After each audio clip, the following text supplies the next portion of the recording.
சாதாரண பேப்பர் என்னை எப்படி செதுக்கிச்சு, சாதாரண பென் என்னை எப்படி அழகாக்கிச்சு. சினிமாவில் ஒரு ஃப்ரேமை அழகாக்க இயக்குனர், எழுத்தாளர், கேமராமேன், அப்புறம் ஆர்டிஸ்ட் இவங்களால மட்டும்தான் முடியும். அதே மாதிரி ஒரு வெள்ளை காகிதத்தை அழகாக்க டிராயிங் ஆர்டிஸ்டாலையும் மற்றும் எழுத்தாளரால் மட்டும்தான் முடியும். எனக்கு வரைய தெரியாது, ஆனால் எழுத தெரியும். அப்போ நான் யாரு?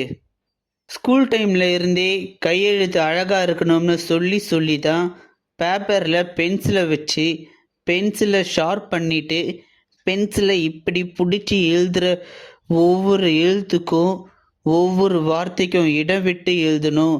அப்போ தான் பார்க்கும்போது அழகாக இருக்கணும்னு சொல்லி எழுத வச்சாங்க. 10th படிக்கும்போது கவிதை எழுத கற்றுக்கிட்டேன். அதுதான் இப்போ என்ன கதை எழுதுகிற அளவுக்கு கொண்டு வந்துடுக்கு. சரி,